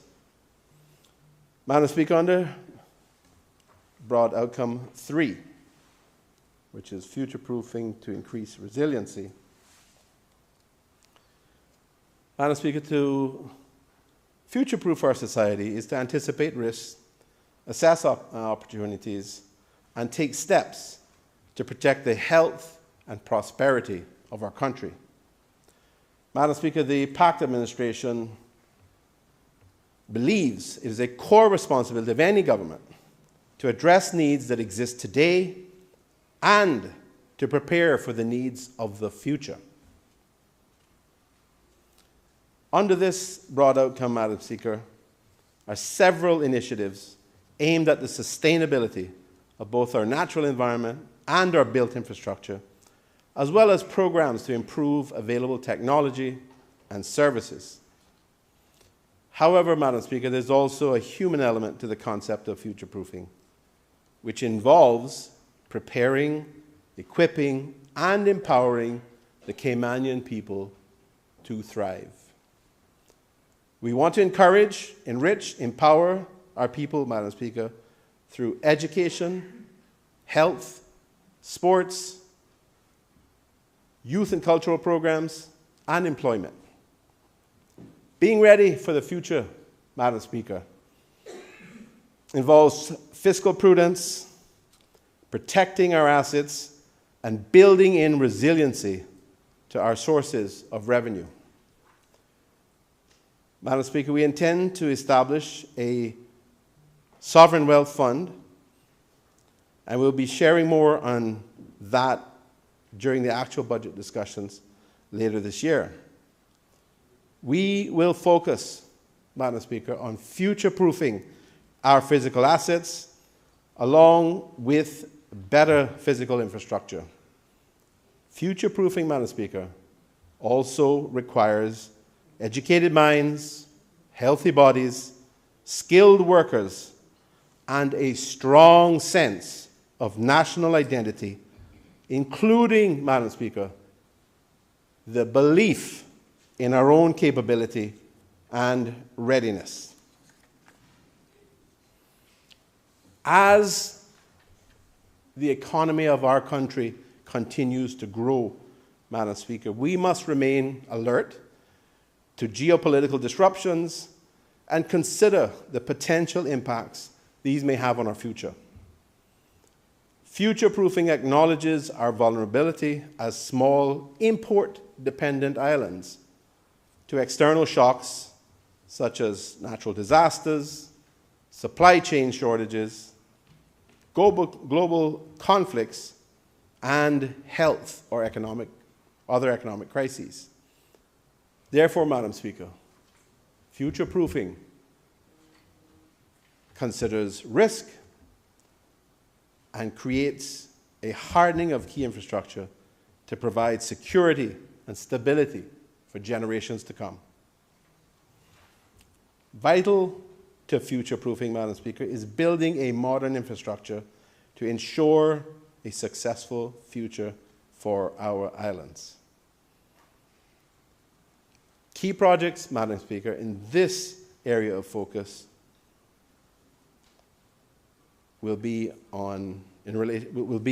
relating to both hard and soft infrastructure. In terms of physical buildings and assets, these include an increase in the Cayman Islands government land ownership to facilitate future needs of housing, parks, roads, and public beaches, improvements to ports of entry to enhance visitor experience,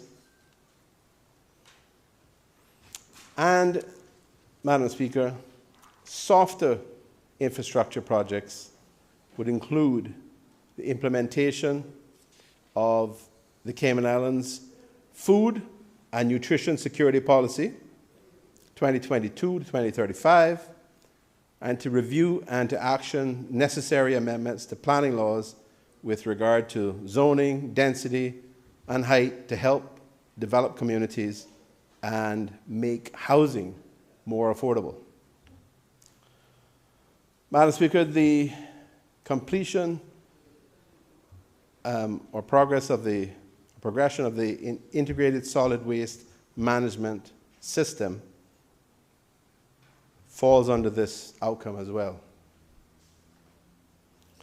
Madam Speaker, this is a necessary project that has been a hot potato for several government administrations. Though, Madam Speaker, it represents a significant financial commitment, it represents the biggest project the country will have done at any one time ever.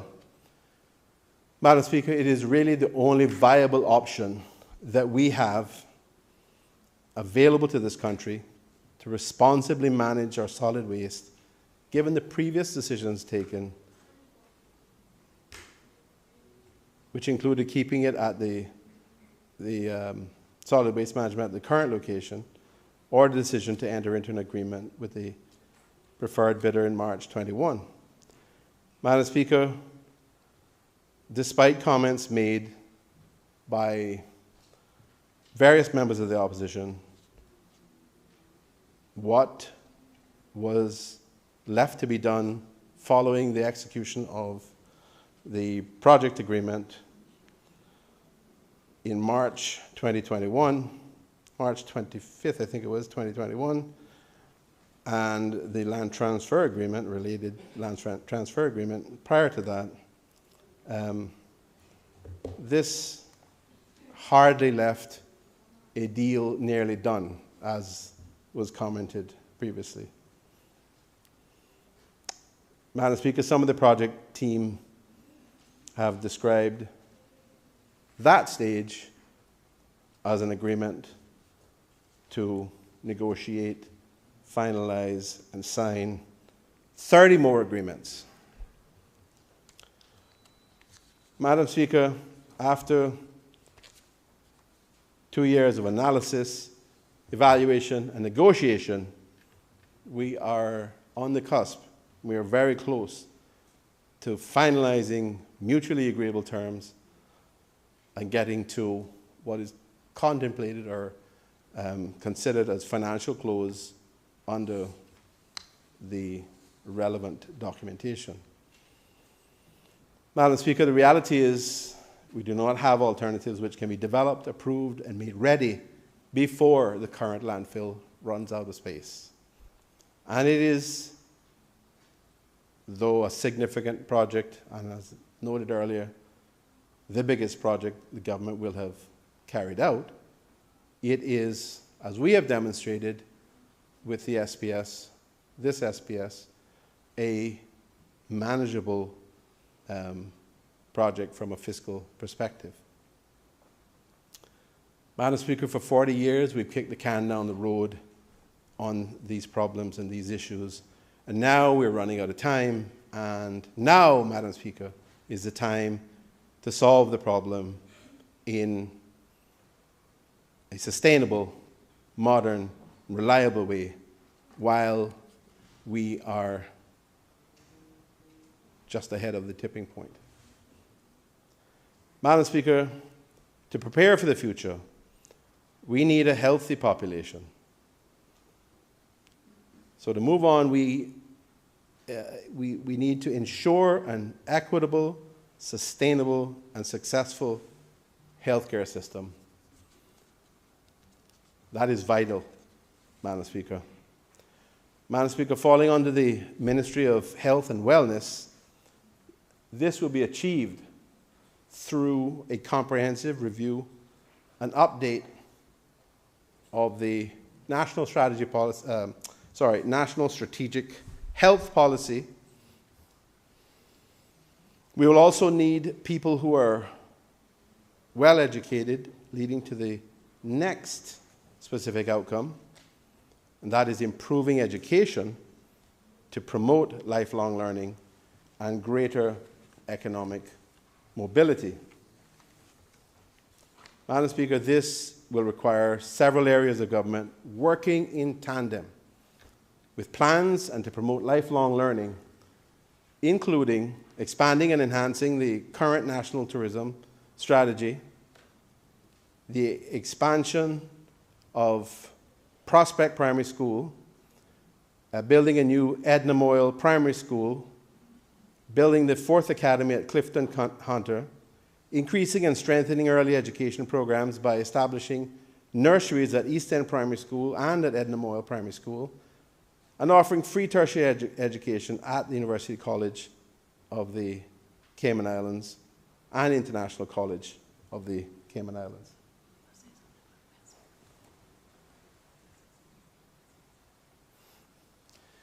Madam Speaker, this will include programs to expand the John Cumber Primary School, which is reaching significant levels of school population. We are, of course, in the process of building a hall at the Thiel and McCoy Primary School in Bodden Town, and one will be built for the Joanna Clark Primary School in Savannah as well.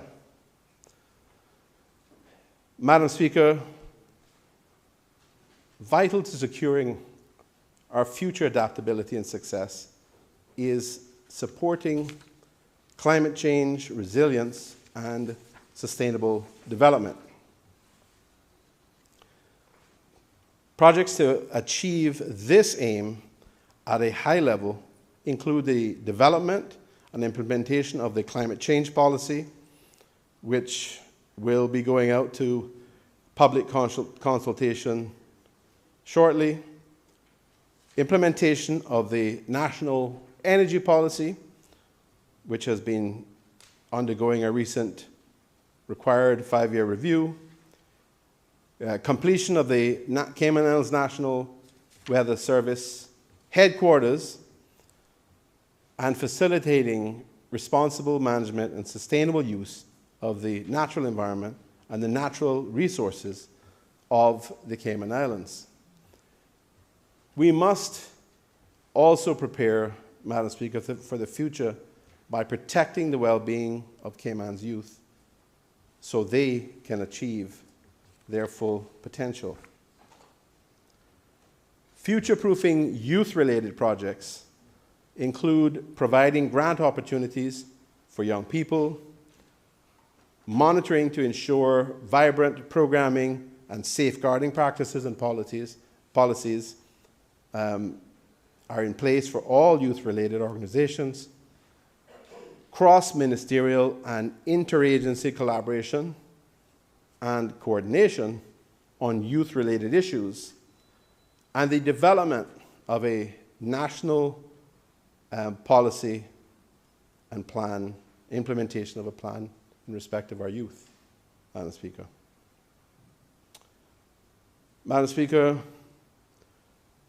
under our governance framework, the elected government is responsible for the formulation of policies and setting the priorities which the government will focus on. So under the broad outcome 4 of modernizing government and improving public sector performance, there will be an implementation and delivery of those policies and priorities,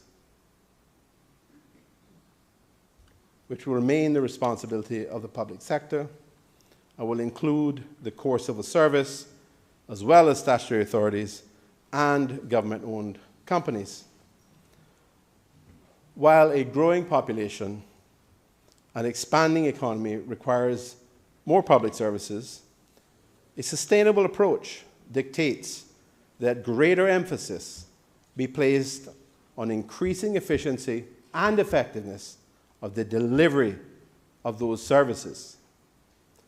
Madam Speaker, this broad outcome speaks to our commitment to good governance and, connected to that, at least two tenets of the PACT acronym: accountable and transparent. Madam Speaker, increasing efficiency and effectiveness of government service helps both the elected government and all public servants to remain accountable and more transparent. And obviously, the public benefits from that. This broad outcome serves to bring attention to the role that the public service plays in a successful, sustainable, and thriving country. Its inclusion signals to the civil service and to the wider country that we are committed to continuous improvement, that we acknowledge that we can streamline certain processes to improve customer service and customer experience as well. Madam Speaker, this set of specific outcomes are designed to help ministries, portfolios, departments, statutory authorities, and government-owned companies re-examine business as usual and challenge themselves to innovate, to focus on the customer, and to focus on outcomes. The first specific outcome, Madam Speaker, is to modernize business processes and enhance information technology platforms and infrastructure. Projects aimed at achieving this goal in the Ministry of Investment, Innovation and Social Development include creating an online portal that supports the financial assistance application process, development of regulations to operationalize remote identity validation, and supporting single-stage submissions in terms of applications, and also improving online user experiences by designing government websites primarily from the customer's viewpoint. So that would mean, Madam Speaker, they become more intuitive and easier to utilize and operate, and therefore the experience of the customer is better and the outcomes are better. Madam Speaker, the Ministry will also implement an online content management system within core government that allows all levels of civil service to manage and update information on a timely basis that is for public consumption. Also, they would be developing cloud storage options for relevant services to expedite online application submissions. Madam Speaker, also key to improvement is strengthening good governance for more effective government.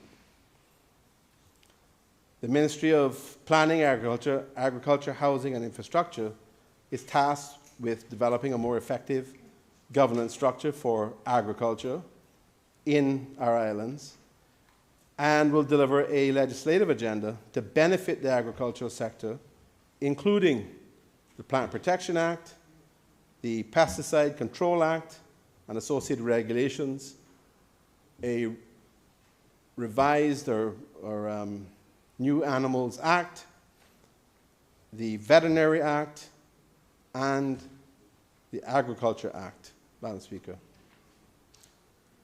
Under its infrastructure remit, the same ministry will ensure that a legislative framework is in place to help design and deliver specific projects and to effectively execute the statutory requirements of the National Roads Authority, including corporate governance, land acquisition, road design, encroachments, and other regulatory functions. Madam Speaker, the Ministry will also develop an NRA-specific public communications plan to address issues, needs, and solutions, and to ensure that the project stakeholders and the general public, Madam Speaker, importantly, are appropriately informed and or are consulted on various project activities along with any potential impacts that they may experience. Madam Speaker, across its functions, the PAHI Ministry will develop a communication plan to include data collection, website, and digitization to improve data and technology and foster innovation, improve customer experience, and reduce manual input in its processes. Madam Speaker, the Ministry of Finance and Economic Development will be undertaking its own modernization project with the redevelopment of the government budget and reporting processes. Madam Speaker, at the portfolio of the Civil Service, there is a lengthy list of projects aimed at improving governance and efficiency. Madam Speaker, the portfolio itself will implement a new policy framework to govern the remuneration of persons appointed to public bodies, including boards, committees, or councils. They will develop an enterprise risk management policy for the Cayman Islands government. They'll provide training and support to embed effective risk management within Cayman Islands government and provide governance training and support for SAGCs or statutory authorities in government companies. Madam Speaker, turning now to the fifth area of focus in terms of broad outcomes, and that is protecting and promoting Caymanian culture, heritage, and identity. This final broad outcome, Madam Speaker, is one which we believe is vital to all of our plans and projects, and is that of conserving and highlighting what defines Caymanian culture, heritage, and identity. It is a shared goal, Madam Speaker, that cuts across all ministries and portfolios. For centuries, Madam Speaker, Cayman, or the Cayman Islands, were regarded as the islands that time forgot. But certainly within the last half century, depending on how you look at it, perhaps even slightly less, our community, our economy, and overall society have been transformed. They have been undergoing significant change. Madam Speaker, one could easily describe the change as a veritable sea change. The scale and pace of societal and demographic changes in the Cayman Islands has proven difficult, Madam Speaker, for many Caymanians to adjust to. Many Caymanians, Madam Speaker, fear being left behind, they fear being excluded, especially as it relates to our unique traditions, perspective, and way of life. Therefore, we recognize that in order to effectively address the common concern for protection and promotion of Caymanian culture, heritage, and identity, there must be tangible, intentional, and transformative actions taken by government, the private sector, civil society, and the community as a whole. Madam Speaker, all members of this government share a passion and commitment to ensuring that the culture, heritage, and identity of the Caymanian people is preserved and passed on to future generations. This government also shares a collective sense of urgency, Madam Speaker, given the rapid changes that our community has undergone. That includes the changes in the economy, that includes impacts on overall society. Therefore, Madam Speaker, we recognize that in order to effectively address the common concern for protection and promotion of Caymanian culture, heritage, and identity, we must have these tangible, transformative actions that I spoke about earlier. It requires, Madam Speaker, an acknowledgement that these three elements are essential for the continued success and prosperity of the Cayman Islands. With greater support for cultural activities, preservation of built history, and visual and performing arts, we will be able to more clearly define and present the Cayman Islands brand so that it is understood and then can be woven into all of our economic drivers to shape the way we present ourselves to the world and to our competitors. It is, Madam Speaker, also an acknowledgement of the importance of soft power and the unifying power of Caymanian achievement and success on a global stage, whether it's in sports, the arts, academia, or industry. Our education system clearly plays a central facilitating role and can be a driver for positive change in that respect. With the Cayman Islands now hosting over 130 different nationalities and remaining heavily dependent on a largely transient workforce, the need to unequivocally define who we are becomes even greater. Madam Speaker, this will support integration of those who come to live in the Cayman Islands, whether temporarily or permanently, and culture, heritage, and identity also takes into consideration natural assets, which hold social and cultural significance for Caymanians. And this is a key element, Madam Speaker, of the United Nations Sustainable Development Goals. Our people must never question or lose who we are as Caymanians and what our national identity is. We must both preserve our rich culture and history and use the pride we have in ourselves and the achievements of our people thus far as fuel to sustain us for the future. Madam Speaker, a key specific outcome necessary to a strong national identity is providing solutions to improve the well-being of our people so they can achieve their full potential.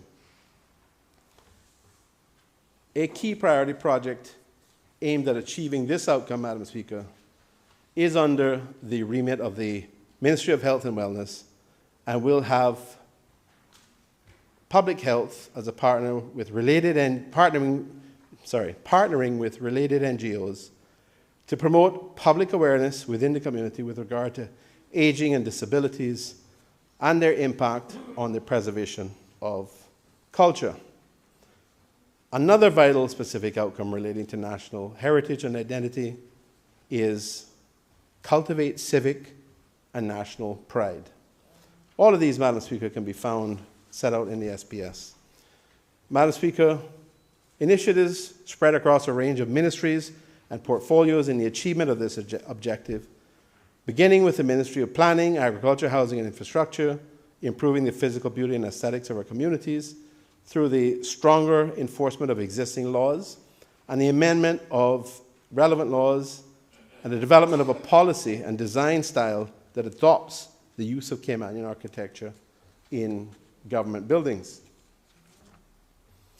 The portfolio of the civil service, Madam Speaker, will strengthen digitization methodology for preservation and all-inclusive access to the Cayman Islands documentary heritage for current and future generations.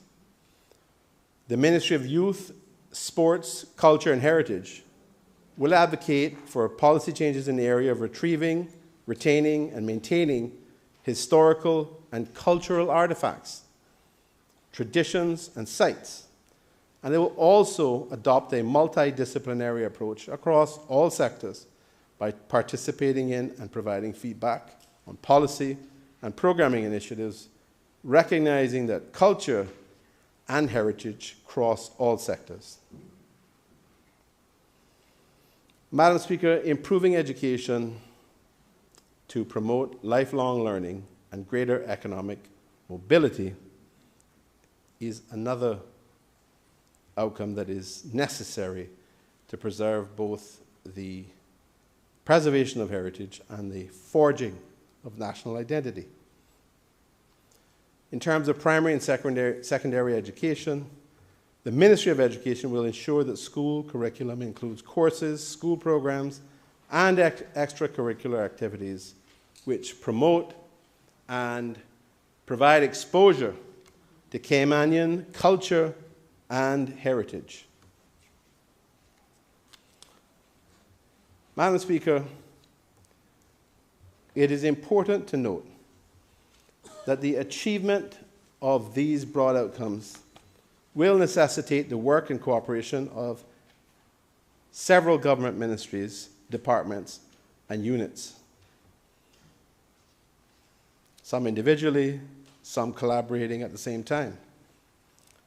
Most of the specific outcomes and projects will require interministerial cooperation and this cross-governmental approach. There can be no working in silos. We must instead work in tandem as a unified government in delivering public services to make these things happen. With the dedicated teams that we have and the commitment we have made to modernizing government and increasing public sector effectiveness and accountability, we believe, Madam Speaker, that this is all very much achievable. One only need to look at the work done and the resilience shown by our civil service during and after the COVID-19 pandemic to show that our ministries and departments of government are fully capable of breaking down barriers and working together as a united team for a common goal. Madam Speaker, this can be just as true in times of growth as it is in times of crisis.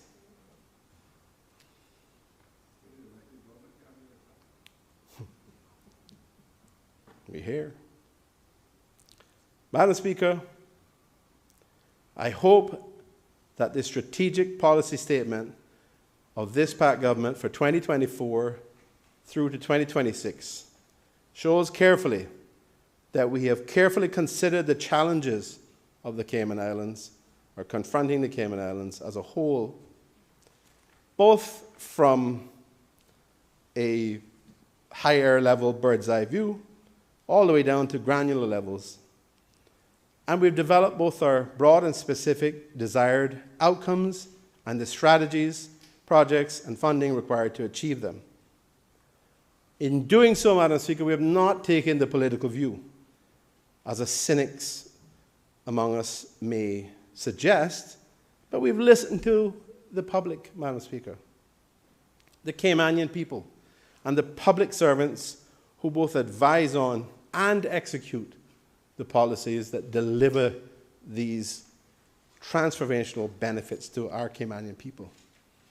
Madam Speaker, in the past 2 years, we've seen what works well and also what doesn't.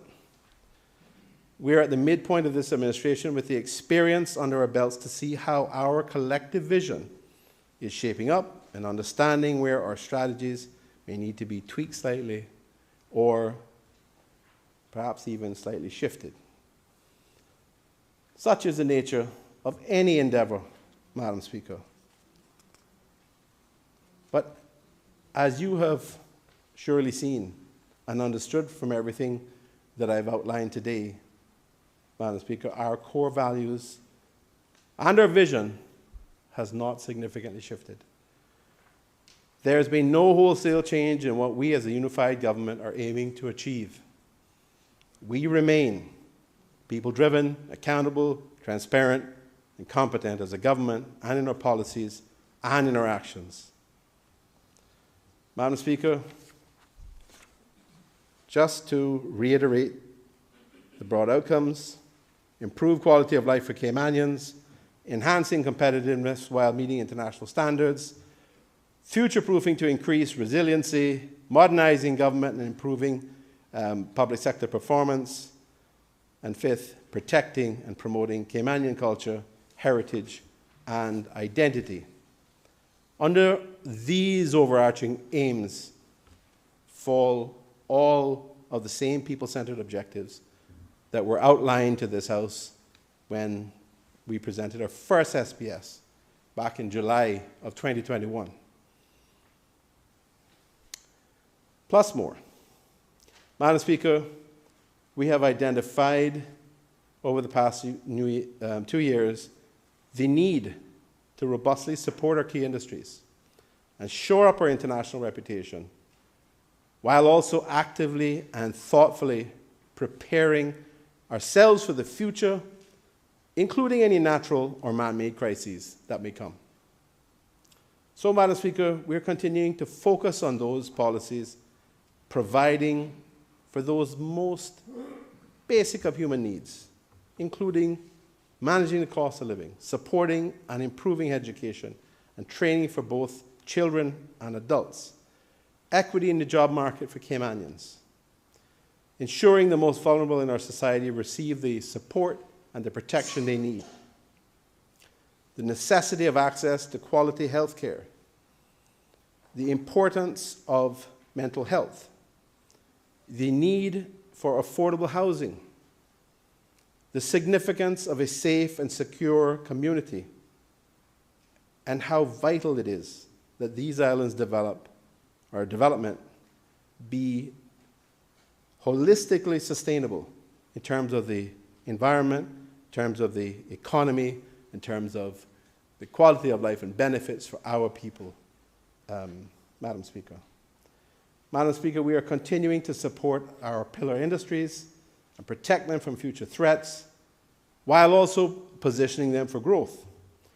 And we're also laying a strong foundation for the development of new industries and revenue streams for our islands. We are focusing, Madam Speaker, on vitally needed improvements to the technology available to us and to our infrastructure, while also improving the transparency and accountability of the public sector. And, Madam Speaker, we're doing all of this in a way which is fiscally responsible and ensuring that the Cayman Islands remains in charge of its finances. We have struck a balance between necessary spending on both human services, capital projects, while keeping an eye, Madam Speaker, on the bottom line and ensuring that we have made the necessary provisions for a future rainy day. All in all, Madam Speaker, I think I can fairly say that this government has earned a passing grade on its midterm report card. Madam Speaker, have there been issues? Yes, undoubtedly. I don't think any government goes through any administration with no crises, disagreements, scandals, possibly minor things sometimes, hopefully, or sometimes divisions and disagreement. That is the nature of politics. However, Madam Speaker, as I present this strategic policy statement to this Honourable House, this government, this PAC government, has stayed the course, moving ahead in one direction, Madam Speaker. Each of us remains individually and collectively committed to the outcomes and vision presented in this policy statement, and we are eager to move ahead to achieve these goals. We've been through a lot as a country over the last few years, Madam Speaker, and yet we have emerged stronger. Our economy is strong and growing again. We've created jobs.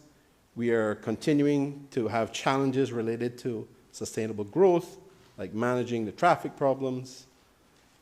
And we have problems related to impacts of the global inflation crisis that is driving up prices from supermarkets to building supplies. Thankfully, as you will have seen, the forecast indicate downward trends in relation to these impacts.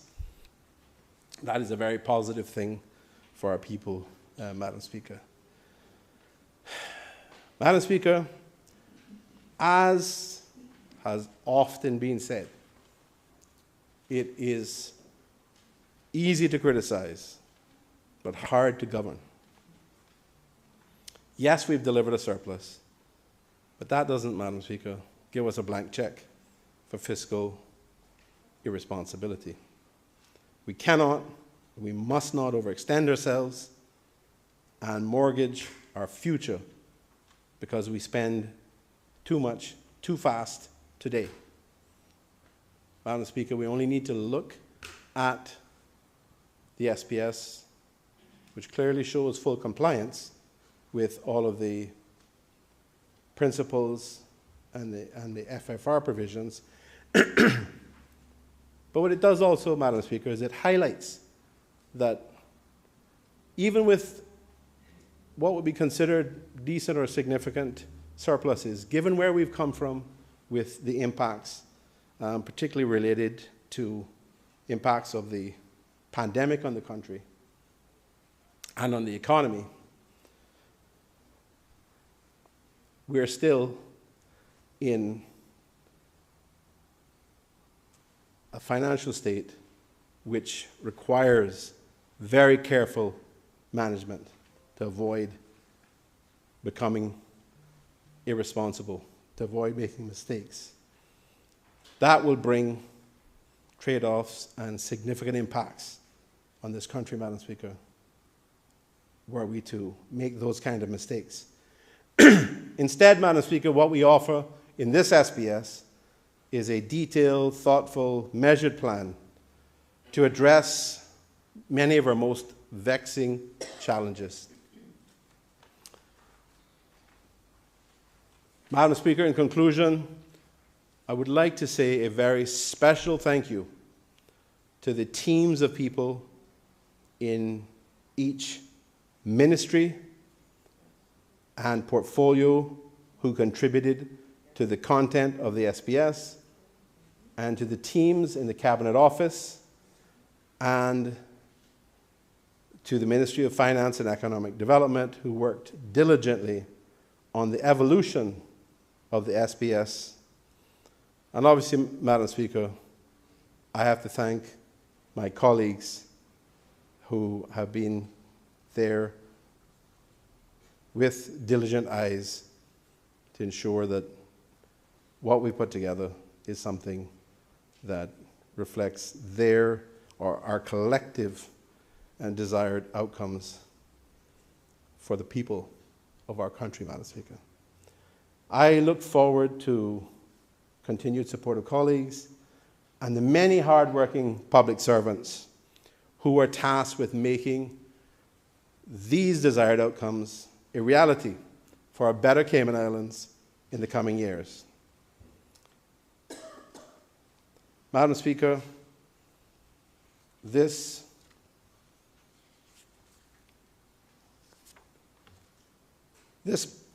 medium-term fiscal vision in this SPS provides this pathway for the Cayman Islands to address these issues that I've outlined and to have a brighter financial future.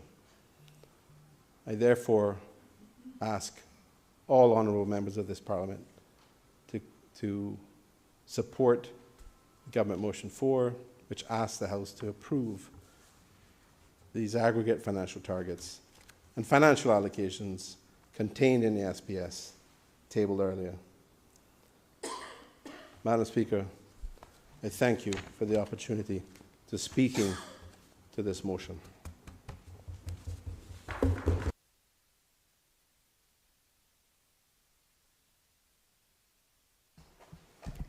Honorable members, we have reached the hour of 12:50.